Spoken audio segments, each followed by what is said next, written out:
Josh Berry nabs his first NASCAR Cup win. Is the even year theory true for Joey Logano? And we have an impending non-title triple threat match for WrestleMania 41 that could steal the main event of Night 1. Left Turns, Right Hooks starts right now.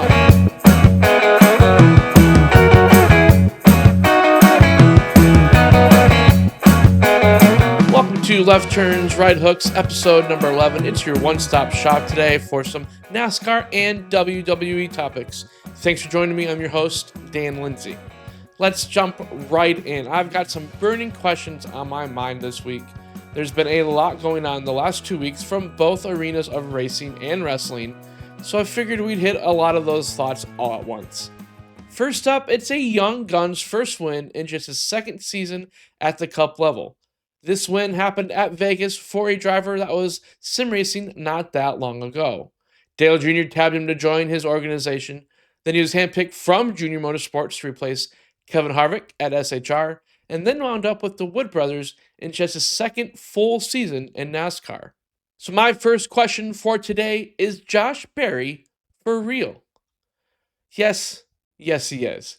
His racing history dates back to before online racing, but it's his chance meeting with Dale Jr. during a sim race that led him to eventually racing for Junior Motorsports.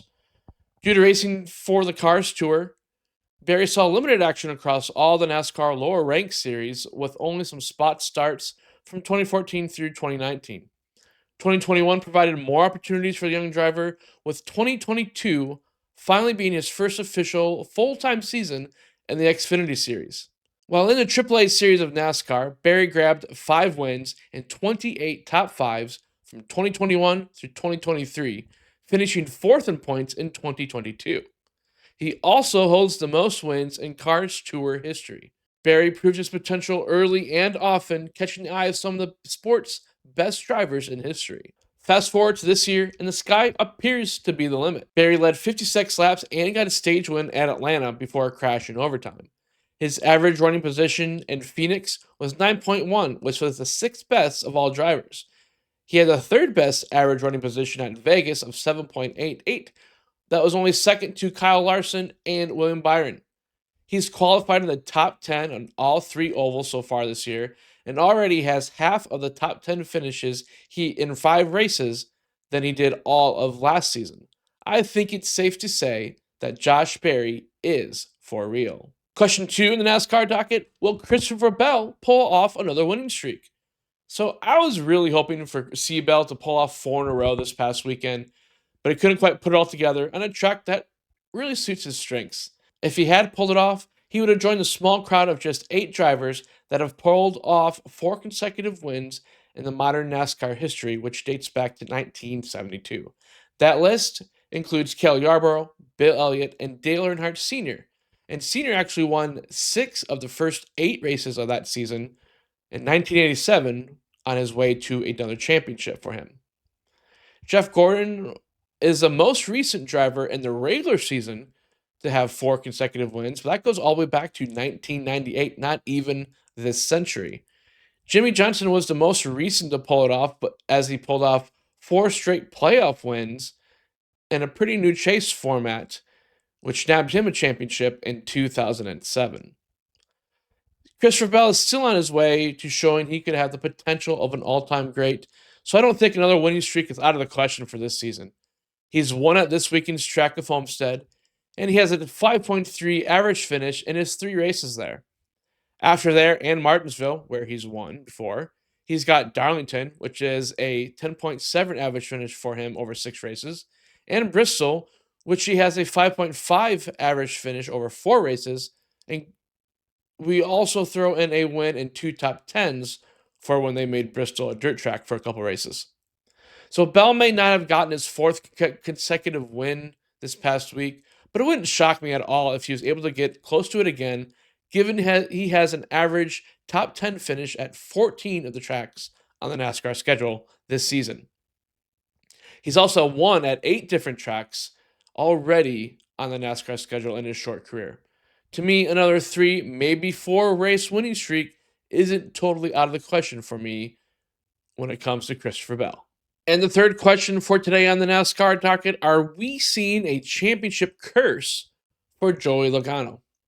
So the running joke for Joey is that he only shows up in even numbered seasons. That's where he won all three of his championships in an even numbered season. For 2025, it's been all about how Joey starts well, but doesn't always finish very well. He was second in his duel at Daytona and started 10th for the Daytona 500. Yes, the 500 is a little bit of a crapshoot most of the time, but despite his stage win, his 35th place finish doesn't really look great at Daytona.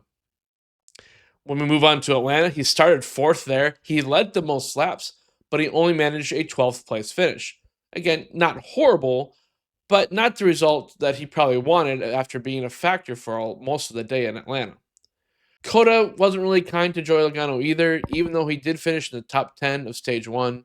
And while top 15 finishes aren't necessarily a bad thing, top 15 2 races in a row after starting on the outside pole for 2 straight races aren't the result exactly desired for Joey Logano and team.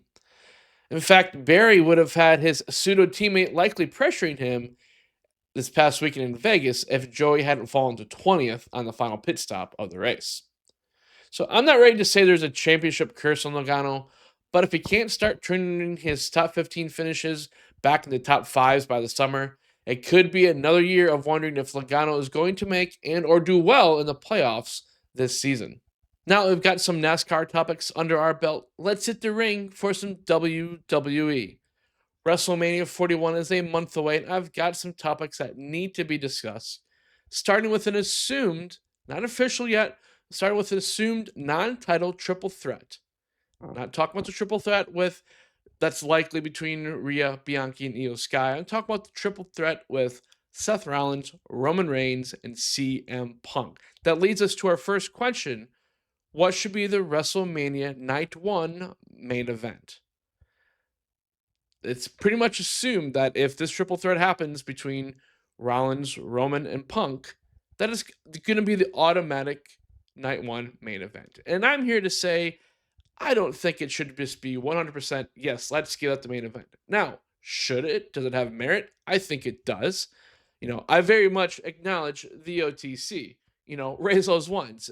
It's not really a WrestleMania main event if Roman Reigns isn't involved in the main event. He's been in like 9 of the last 11 WrestleMania main events at some point, I believe.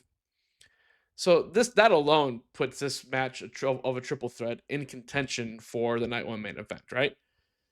And obviously we have to assume that Cody and Cena is the Night 2 main event. So the Night 2 main event is pretty much set in stone with those two.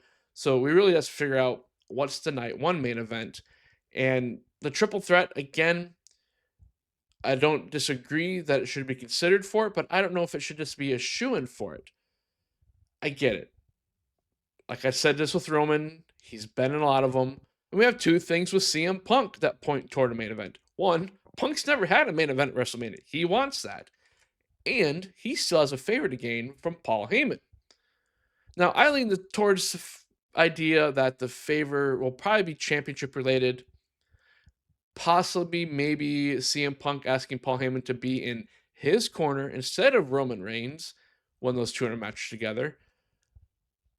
But I'm gonna lean more towards this is gonna be more of a championship favor. But who knows? I'm very curious to see how this comes into play.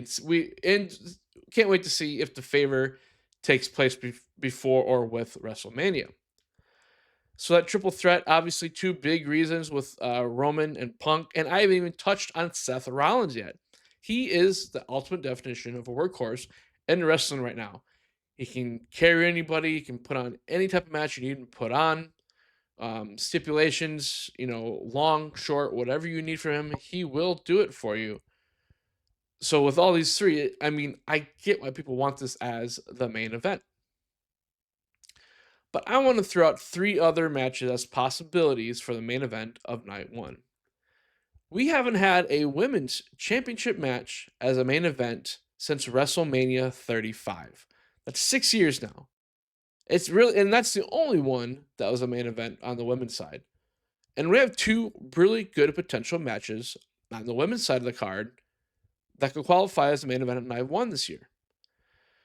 So I'm guessing here that Rhea gets her way and makes the Women's World Championship a triple threat with Bianca and Io Sky. The stars are so big in that match. I think that can be argued very much as in a main event of night one. There's a lot of strife between all three of them. Rio and Io, Rhea and Bianca, Bianca and Io. Like, that would be a fun, entertaining match because you have three women wrestlers that have all very different styles. And I'd be very excited to see that as a main event night one. And that's on the Raw side. On the SmackDown side, we have Tiffany Stratton defending her belt against one of the most decorated women in WWE history, Charlotte Flair. They're battling for the WWE Women's Championship. I get this feud hasn't been as great. It's been a little bit more of a slow burn. But honestly, to me, it comes down to you have one of the next big stars right next to arguably the biggest star women's wrestling for WWE. You have those two women, like that alone almost should be consideration for the main event. So again, two different women's matches that I feel could main event night one without, even with this triple threat of Seth and Punk and Roman. And last, and certainly, at least by me, this is last but not least at all in my mind, is Gunther versus main event Jey Uso. That says it all right there, right? I think before the whole Cena turning heel thing, we were pretty sure we were going to get Gunther and Jey as one of the main events of the night, of night one or night two, whatever have you. That was likely going to be a main event. Now that Cena's heel, obviously Cena and Cody are definitely going to be a main event of one of the nights. And so this match is kind of up in flux again. I'm sure it'd be a good opening match. I'm sure it'd be a good penultimate match of a night. Wherever it will go, it will be good. But again, it's the name of the wrestler, main event Jey Uso. Now, I get how this is being built. It might not be everybody's cup of tea.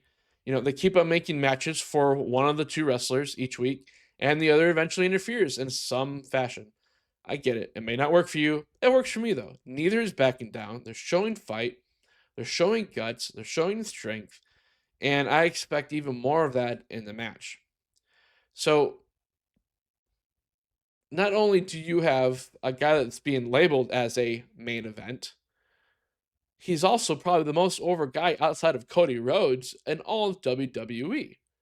So to continually build this wrestler as a main event guy over the last year and then deny him an actual main event slot on the grandest stage of them all just seems off to me. So I still think this should be a main event. You can put one main men's title night one and the other men's main title night two. No problem. They're both title matches. They're both going to be bangers. Put this as night one for WrestleMania 41 main event. So I just went through 4 big money matches, 3 of them around major title belts. Would I be shocked if the triple threat of Roman Reigns and Punk becomes official and then gets placed as a night one main event? No, I wouldn't. But I would be disappointed. I think one of the 3 main titles on the roster should make that slot. And honestly, I feel it should go to Gunther and main event Jey Uso. It's going to be an interesting discussion. We got a few more weeks to see how all of these storylines play out. And I can't wait to actually see which of these matches actually make the main event of night one for WrestleMania 41. With that out of the way, question 2 for tonight on the WWE side. What's going on with the United States Championship picture? Now, I am glad to see it back on LA Knight. Yeah. We thought he'd win it at last year's WrestleMania. That didn't end up happening. But he did get the title at SummerSlam. Not a bad consolation prize for the man, but it is nice to see him pretty much expecting to see him walk into WrestleMania 41 with that title, with him being the champion. Sure. But what about the opponents? I feel we're lacking in opponents, and this might be one of the more titles that doesn't have a lot of roster really built around the title right now. They're working on it. I know they are, but it just seems a little weak right now. So what about some opponents? I don't think it's fair to take Shinsuke out of the picture just yet for this title. Maybe soon, but I wouldn't be surprised if he's at least in the picture on the way to WrestleMania. I don't know if he'll be there at WrestleMania. And now we have two Bloodline members speaking up about wanting a shot at the title soon. Jimmy Uso came out, and Jacob Fatu is also interested, though the latter was really spoken about by Solo Sikoa, not really Fatu speaking for himself. And if we kind of go by the adjacent feuds that you could throw into the U.S. title, obviously Jacob Fatu and Braun Strowman are still feuding. But I don't know about Strowman really being involved in the U.S. title just yet because that's just a third baby face after you look at both LA Knight and Jimmy. So I'm not sure about Strowman. My guess was at the end of the day, we get some type of multi-man match to help showcase both LA Knight, which we know, and really elevate Jacob Fatu. I gotta imagine Jimmy Uso is probably gonna be part of this. I think they're trying to get him off on his own track, kind of like they did with Jay. I just hope they don't force it with Jimmy. But I think Jimmy can do just as well on his own as well. He kind of needs to, just because there's not really a bloodline anymore. So he kind of needs to just, pick it up by himself. So I don't expect him to be as hot and as good as Jay, but I do believe that he has potential, really good potential as a singles wrestler. So I wouldn't be surprised to see him in that at all. But my guess, multi-man match for the US title. Don't make this a triple threat. We already got two potential triple threats. I mentioned both of them just a second ago. We already have two potential triple threats. So don't make the US title another triple threat. We don't need that many. So I gotta imagine it's gonna be, fatal four way. Maybe even a fatal 5-man match for the US title. I don't know. But I gotta imagine some combination of Strowman or Shinsuke, maybe even Solo get involved in this match. But overall, this picture is really murky right now. I think one of the tougher title pictures to kind of figure out right now. But I trust Triple H. I trust WWE. I trust what they're doing. We'll have a really good story, I'm sure, before we get to WrestleMania. We still have a few weeks. And the other mid card title for the men is the center of my last question. What should we expect from Braun Breaker and the IC title at WrestleMania 41? This seems pegged for a multi-man match as well, given the separate but concurrent feuds, adjacent feuds, somewhat surrounding the title right now as well. And honestly, there's a lot of guys on the men's roster on Raw that you could really throw into this, and I'm going to go through all of them. On the most recent Raw, I mean, Penta has made it very obvious he wants a title shot for the Intercontinental title and Braun Breaker sooner than later. But we've also seen him involved with matches against either Ludwig or Pete Dunne or both, honestly. There's a really good triple threat a few weeks ago between all three of them. That was really good. And then throwing more people in this, Ludwig, obviously, but Ludwig and Sheamus have locked up in recent months. They both seem to be good, perfect wrestlers for the IC title. And Pete Dunne and Sheamus have locked up as well. So a lot of adjacent, I've wrestled you, but I've wrestled you. You haven't wrestled me, but you've wrestled him, who I've wrestled. A lot of, Spider-Man meme, I guess you could say, of people that have wrestle each other, as I think like the Raw is really starting to build a good pool around the IC title, opposite of what's going on with the US title on SmackDown. But we're building a pool. To further build that pool, AJ Styles and Braun Breaker had a tense face-off when Styles returned to TV a few weeks ago, and that was wonderful. See Styles back, it's been good, and Styles, I think, wants that IC title as well, but now Styles and Logan Paul are currently annoying each other, calling each other out, doing things. So there's Logan Paul in this mix. And then Karrion Kross keeps appearing, scaring AJ Styles, spooking him, styling his hair like AJ Styles, which is really weird. So Styles wants to face Braun, but Logan and Styles are at it, but Karrion's also pestering AJ. I think Karrion's maybe the kind of the odd man out right now. He really hasn't had a true TV match since August of last year. But ironically, that was a qualifier for a number one contendership to the IC title. He lost it. He's lost that qualifier. But so maybe that's not as much of an outlier as it thinks, because everything counts. So they're keeping Karrion around through AJ and Logan. And then, we still have Pete and Sheamus and Ludwig and Penta all kind of interested in this. And then we obviously can't forget about Finn Balor. Finn Balor just had a wonderful match on Raw against Braun. And I wish there wouldn't been the interference. Just let them two finish that match out well. But Balor can contend. He's a former IC champ. So I think there's a lot of possibilities with the IC title. I think we could see Braun Breaker and Finn Balor run it back at WrestleMania 41. I think that'd be spectacular.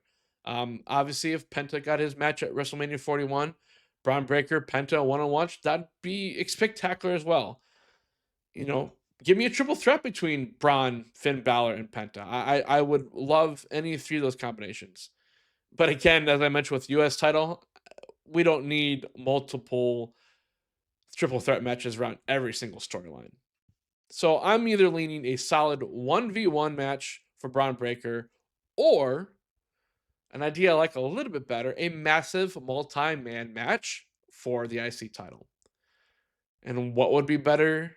What would be the best stipulation for an IC title with 6 or 7 man? Well, let's add some ladders. So I think ladders and 7 men at WrestleMania 41 would be wonderful for the IC title. I think that could even rival the WrestleMania 32 7-man ladder match for the IC title. But if the ladder match does happen, who do you put in? So I mentioned a lot of people above, just a minute ago here. And Karrion is probably the odd man out. Maybe Sheamus is the odd man out. I don't think it'd be hard to throw Logan Paul into the picture. Logan's had the U.S. title. He's pursued the world title. And so it makes sense for him to kind of just, want the IC title as well. So I think you could make a really easy road for him to get to the IC title picture as well. So let's just count everybody up here. So if we got Braun, Logan Paul in, we got to throw AJ Styles in, got to mix in Penta. That gives us 4. Got to mix in Finn just because of that match they just had. So now we're up to 5. Sheamus, I think, is also obvious because he's that guy that needs the IC title to complete his Grand Slam. He's literally accomplished everything in WWE except win the IC title. And if you did a multi-man match, that's even easier for the title to go on Sheamus. Even if briefly, you're not making anybody look bad. It's going to be a punishing, really good match. So you're not going to make anybody look bad. So Sheamus could have it, give it to a month, have someone take it back from him at the next PLE or something. But if that's only 6. So if we want to go 7, I think we'd have to go with Ludwig Kaiser or Pete Dunne. I think they're both deserving of a shot. Kaiser has already been in some multi-man matches for the IC title, while Pete Dunne has not. So I think you could use that argument for either of them. But Kaiser has been featured more consistently over the last few months versus Pete Dunne. So I could see either like Sheamus being odd man out, just because we haven't seen him in a few months, but same with Pete Dunne. But they could drop Sheamus to do Dunne Kaiser. So I think that 7th man is a very interesting. Maybe they can even do a qualifier for that or something. I don't know. 5 really good guys, I think, that easily be involved in the picture. So how many other guys do you want to shoehorn into that? That would make sense, but I think you can. But I'm just really hoping for the ladder gimmick for WrestleMania 41 for the IC title. I think it would be wonderful, and it's a good way to get a big group of wrestlers who all deserve a shot at having a WrestleMania spot. But there's so many titles right now and so many storylines right now that a 7-man ladder match might be a good way just to bring in a lot of guys that fans want to see. But again, I'd be happy with Braun and Penta, even with that. So one of those two, but I'm open for that ladder match gimmick for sure. But that's it for this week's episode. Please leave any comments and questions you have in the comments below. What do you think of Josh Berry's and Christopher Bell's season so far on the NASCAR side? On the WWE side, what do you want to see happen with both men's mid-card titles and the possible triple threat of Seth, Roman, and Punk? So leave your thoughts below, give the video a like, and if you're watching and haven't subscribed yet, please do. So thanks for joining me, and we will see you next time. week.